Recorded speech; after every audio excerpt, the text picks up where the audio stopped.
বাতিল শেষ হয়ে যাবে।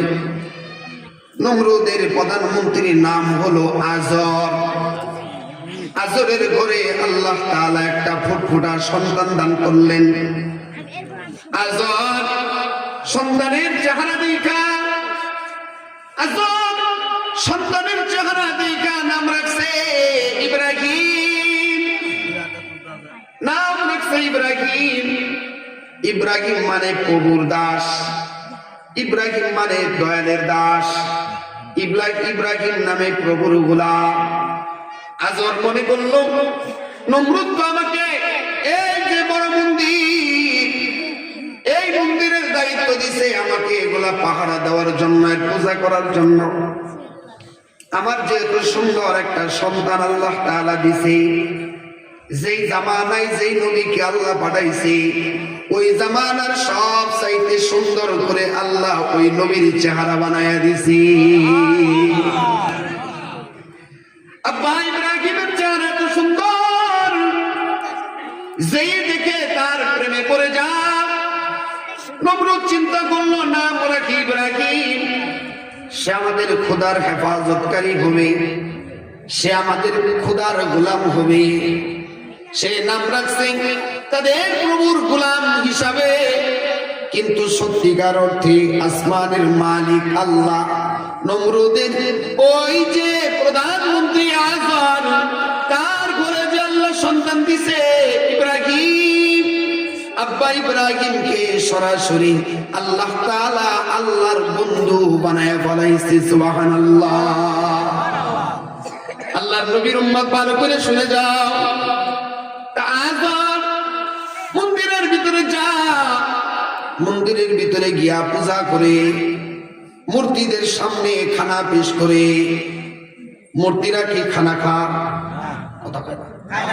মূর্তিরা কি খানা খা? মূর্তিরা কি কথা বলতে পারে? মূর্তিরা কি নিজের ইচ্ছায় দাঁড়াইতে পারে? পিছনে একটা বাঁশ না দিলে দাঁড়ায় থাকতে পারবে না, শুয়ে পড়বে। আবার ব্যাকুলেরা ওর সামনে গিয়া মাথা নত করে আসে না না। তো মূর্তির সামনে আজর প্রতিদিন ফল মূল ভালো ভালো জিনিস দেয়। ইব্রাহিম আলাইহিস সালামকেও সম্মুখে নিয়ে যা, সঙ্গে নিয়ে যা। সঙ্গে নিয়ে যাওয়ার পরে বাবা আব্বা ইব্রাহিম বলতেছে, আব্বা এই যে এগুলারে খানা দাও, এগুলারে কেন খানা দাও, কি কারণে দাও? বলতেছে এমন কথা বলতে নাই। ওই কেন গো? ওই কারণ হইল এরা আমাদের প্রভু, তার মানে এরা আমাদেরকে বানাইছে। কই বাবা গো, এটা মিথ্যা কথা কওকে। কয়েকদিন আগেই দেখলাম না তোমরা তারে বানাইলা, যারে তোমরা বানাইছো হে আবার তোমাদের বানানেওয়ালা কেমনে হয়? এই তো তোমাদের বানানেওয়ালা হতে পারে না, এই তো তোমাদের প্রভু না। তাইলে আমার প্রভুকে?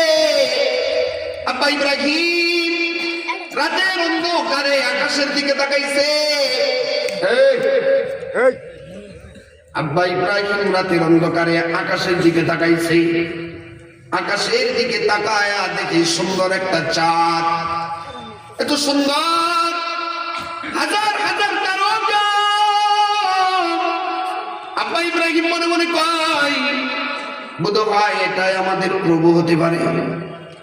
সকাল যখন হয়েছে দেখে আকাশে চাঁদও নাই, তারকাও নাই। বিশাল বড় পূর্ব দিক থেকে একটা সূর্য উদিত হয়েছে। আব্বা ইব্রাহিম কয় চাঁদের চাইতে যেহেতু এটা বড়, মনে হয় এটাই প্রভু হতে পারে।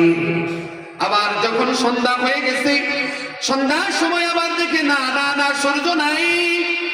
তখন চিন্তা করতেছে যেই জিনিসটা সূর্য যা আবার উদিত হয়, এটা তো প্রভু হতে পারে না। তাইলে প্রভুকে? সূরা ফুরকানের 60 নম্বর আয়াত তেলাওয়াত করলেন। তেলাওয়াত করে কয় তাবারাকাল্লাযী জাআলা ফিস সামাই বুরুজান ওয়া জাআলা ফীহা সিরাজান ওয়া কমারান মুনীরা وهو الذي جعل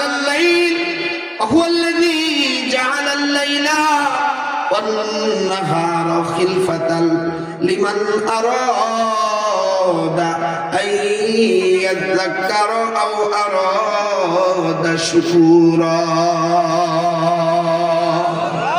তাহলে এগুলা কেউ প্রভু না, প্রভুকে এগুলাকে যে নিয়ন্ত্রণ করে ওইটাই প্রভু, ঠিক কিনা? আজ থেকে জুড়ে পান, ঠিক কিনা? এগুলারে যে উঠায় দেয় আবার যে অস্ত্র দিয়ে দেয় ওই নামই প্রভু। তাইলে প্রভু প্রভু কই? প্রভুর নামে মুতাওয়াজ্জিহ হইল ইন্নী ওয়াজ্জাহতু ওয়াজহিয়া লিল্লাযী ফাতারাস সামাওয়াতি ওয়াল আরদ হানিফা ওয়া মা আনা মিনাল মুশরিকিন। আমি মুতাওয়াজ্জিহ হইলাম কেবলা কোনটা আমি জানি না, কেবলা আমার জানা নাই। দাঁড়ায় গেছে আসমানের মালিক, চন্দ্র সূর্যের মালিকের মুখ করে দাঁড়ায় গেছে, কয় আমি মুশরিকদের অন্তর্ভুক্ত না। আব্বা ইব্রাহিম দাঁড়ায় গেছে, তার মানে আব্বা ইব্রাহিমের মাধ্যমে মুশরিকদের খতম হওয়া শুরু হয়ে গেছে। জোরে জোরে কোন ঠিক কিনা? একদিন আজব তার প্রধানমন্ত্রীর সঙ্গে বাদশার সঙ্গে এক সফরে যাবে। যাওয়ার সময় দেখতেছে খোদাদের তো খানা দেওয়ার সময় নাই, যায় যেই সেইকে তো মন্দিরেও পাঠানো যাবে না, কারণ স্বর্ণের মূর্তি আছে, রূপার মূর্তি আছে, ইয়াকুত পাথরের মূর্তি আছে, কেউ যদি একটা নিয়ে যায়, কারণ এরা এমন খোদার ইবাদত করে সর মারলেও বলতে পারে না। কথা কোন ঠিক কিনা? বলতে পারে না। ওই যে আবু জাহেল একদিন ওনার এক মন্ত্রীর বাড়িতে বিবাহের দাওয়াত খাইতে যাইতেছে, নিয়ত করলো অনেকেই তো অনেক কিছু হাদিয়া নিয়ে যাবে, তাইলে আমি কি নিয়ে যাব? চিন্তা কইরা মনে মনে সিদ্ধান্ত নিল আমি একটা খোদা নিয়ে যাই। খোদারে নেব কেমনে? গারো নিছে, গারো নিয়ে রওনা হয়েছে। তো প্রতিপত্তি আবু জাহেলের প্রস্তাবে ধরছে। আল্লাহর বান্দা চিন্তা করলো খোদারে কান্দ নিয়ে প্রস্তাব করি কেমনে? তাহলে খোদারে এক জায়গায় দাঁড় করায় রাখি। দাঁড় করাইছে তো পড়ে গেছে গা, আসার একটা দিয়া আম গাছের সাথে হেলান দিয়ে খাড়া করাই রাখছে। সামনের দিকে প্রস্তাব করতেছে, প্রস্তাবের আওয়াজ তো আমি সামনে, কিন্তু দেখতেছে আওয়াজ আসতেছে পিছন দিক থেকে। কে রে? আমি তো প্রস্তাব করি, আওয়াজ আওয়া কথা সামনে থেকে, পিছন দিক থেকে কেন আওয়াজ আসে? পিছনে তাকায় দেখে কুত্তা একটা ওদের খোদার মুখ বরাবর প্রস্তাব করে। একেবারে ঠ্যাং একটা তুই না, একেবারে ফুল গিয়া, এত গিয়া দিছে ফুল গিয়ার একেবারে মুখ বরাবর প্রস্তাব এমন ঠেলাই করছে। প্রস্তাবের কারণে তাদের খোদা পুরাটা বীজা যুদ্ধ করতেছে। আবু জাহেল প্রস্তাব করা বাদ দিয়ে দৌড় দিছে, করলোটা কি আমার খোদার মোহাম্মদ। এই চিন্তা করে তাড়াতাড়ি গেছে, গিয়া দেখে ধরার কোনো কায়দা নাই। লাঠি একটা দিয়া ক তুই কিসের খোদা? তুই তো খোদা। কথা বলেন কিসের খোদা? তুই তো খোদা না, কোথায় তোর মোহ প্রস্তাব করে ফিরাবার পাস না, তুই কিসের খোদা?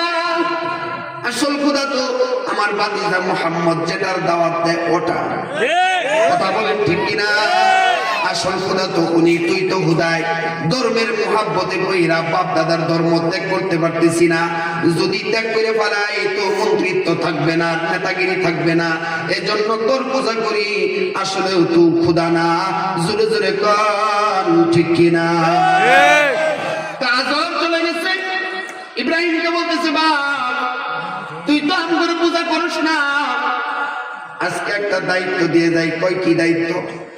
বাপরে আমি তো সফরে যাইতেছি, আমার খোদা গুলারে উপাস রাখিস না। এই যে খানা আছে, এই খানাটি তুই তার সামনে দিয়ে আসবি। আল্লাহর বান্দা এই কথা বলে চলে গেছে। আব্বা ইব্রাহিম খানার প্লেট হাতে দিছে, খানার প্লেট হাতে দিও।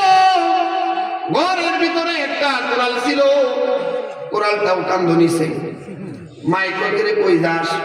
ওই খোদা করে খানা দিয়ে, তাইলে খানা দিয়ে আমি তো কোরাল কিসের জন্য? ওই কোরালেরও দরকার আছে। এই কথা কইরা তখনই তো বুঝছে নিশ্চয়ই কোনো না কোনো ঘটনা আসতে ঘটাই বলো। দরজাটা লাগায়া মূর্তির সামনে খানার প্লেট দিছে, দিয়ে খা খা। একবার কইছে খা, এটা তো খায় না। বলতেছে কে খাস না কে? বেবলার মতো চায় আসুস কে খা, এই চায় আসুস কে খা, এ তো খায় না। ওই খাবি না দিমু একটু, খাইলে খা, নালে করে দিলাম এটা, ওই খাইবি নালে কুবাই হতেই বলাম। এই কথা চিন্তা করে সামনে তো দিছে, খানা খায় না। আব্বা ইব্রাহিম সবগুলার শরীরের ভিতরে আঘাত কইরা সবগুলারে কুড়াল দিয়ে কেটে ফেলাইছে। বড় একটা ছিল, বড়টার নাকের ভিতরে মাইরে দিয়া নাকটা ফাড়ায় ফেলাইছে। নাকটা ফাড়ায় কয় বড়টার কান্নের ভিতরে ঝোলায় রাখি, দূর যা হইব কমু বড়টা করছে।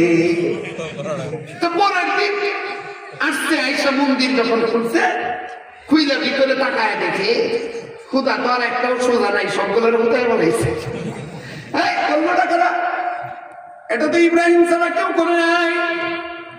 ইব্রাহিমরে ডাকো, ইব্রাহিমরে ডাকছে। আব্বা ইব্রাহিমকে প্রশ্ন করছে, কে রে এই কাজ কে করছে? ওই বড়টারে জিগাও। ওই বড়টাই কথা কয় নাকি? তুমি বড়টারে জিগাও, এগুলারে ছোটটাই করে নাই, বড়টাই করছি। আব্বা ইব্রাহিম মিথ্যা কথা বলে নাই, কারণ মূর্তি বড় না, আব্বা ইব্রাহিম বড়, ঠিক কিনা? বড়টাই করছি, বড়টাকে জিগাও। কাম করে বড়টাই তো কথা কয় না, যেই বেচারা কথা কয় না, ওর আবার ইবাদত কিসের করো?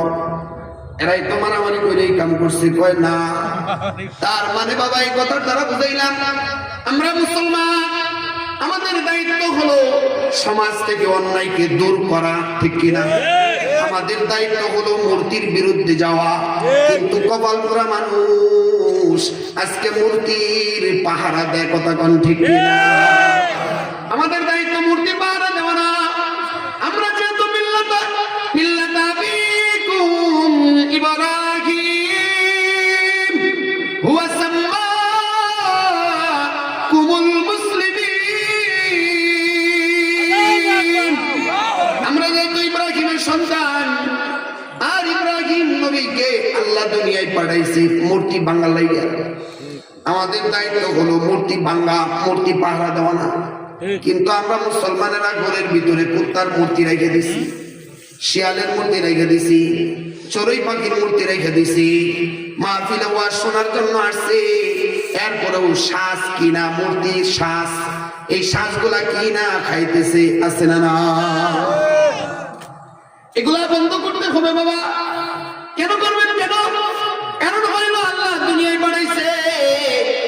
কেন বানাইছে জানো? 51 নম্বর সূরা 56 নম্বর আয়াত সূরা জারিয়ার ভিতরে আল্লাহ তাআলা বলছে, ও বান্দা, দুনিয়ার ভিতরে তোমাদেরকে কেন বানাইছি জানো? একমাত্র তোমরা দুনিয়ার জমিনে যায় তোমরা আমার গোলামি করবা। তোমরা দুনিয়ার ভিতরে গিয়া ওমা খালাকুতুল জিন্না ওয়াল ইনসা ইল্লা লিয়াবুদুন, বান্দারে দুনিয়ার ভিতরে গিয়া